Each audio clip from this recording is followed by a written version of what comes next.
क्या कहेंगे हरियाणा के 2 होनहार खिलाड़ियों की बास्केटबॉल में? देखिए बहुत ही दुख की बात है और इस दुख की घड़ी में हम सब तो उन परिवार वालों के साथ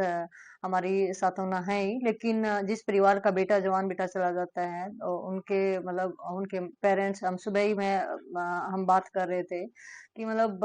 बचपन में सुनते थे ये चीजें कि जिस माँ बाप का जवान बेटा या बेटी चली जाती है तो उस पर उससे बड़ा कोई तकलीफ नहीं होती। और ये वाकई में अब जब मेरा खुद का बेटा है 5 साल का भी है तो मैं एक माँ होने के नाते मैं मतलब समझ सकती हूँ कि जिसका बेटा चला गया है तो उस परिवार पर क्या बीत रही होगी। बहुत ही मैं कहूंगी कि अनफॉर्चुनेट है क्योंकि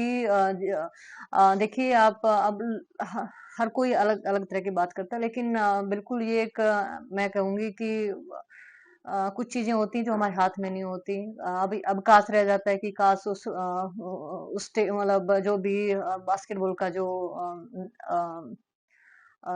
नेट था जो भी पोल था उसको पहले देख लिया होता या निगरानी की होती, तो ये बहुत ही अनफॉर्चुनेट रहा है। आप एक प्लेयर हैं, आपको जी। नहीं लगता कि ऐसी फैसिलिटी मिलनी चाहिए, उनकी जाँच होनी चाहिए सभी देखिए पहले गेम से पहले? बिल्कुल आप सही कह रहे हैं कि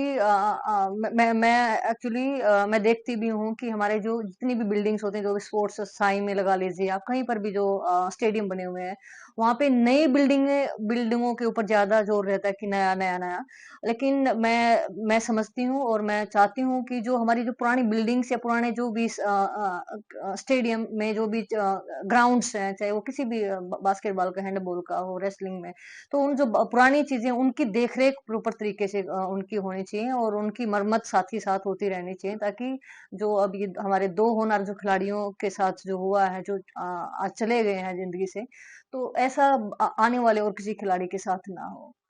देखिए मैं एक किस्सा भी मैं शेयर करना चाहती हूँ कि ये कुछ चीजें होती हैं कि मतलब आपको पता नहीं कि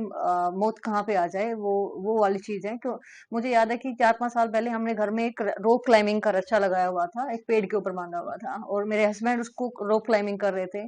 और हम मतलब करते रहते हैं रोप क्लाइंबिंग ना। तो एक दिन मतलब ऐसे ही रोप क्लाइंबिंग क्लाइंबिंग वो कुछ 8-7 फीट के ऊपर होंगे और रस्सा टूट जाता है और वो मतलब क्योंकि हाइट कम थी वो गिरे और 2-3 मतलब 10-10 सेकंड वो गिरे रहे। हमारे पास कैमरा भी था, हमने रिकॉर्डिंग में देखा बाद में। तो 10 सेकंड तक वो मतलब उन्होंने उठे और मतलब उसको झटका आया, लेकिन हो सकता है कि वो और 15 फीट पे होते तो मतलब कुछ कोई भी नहीं हो जानता, कुछ भी हो सकता है। तो ये वो चीजें एक्सीडेंटली हम कह सकते हैं, लेकिन हाँ लेकिन कुछ ना कहीं ये जो चीजें हैं जो स्टेडियम्स हैं जो भी ग्राउंड्स हैं उनकी देख रेख उनकी करनी चाहिए।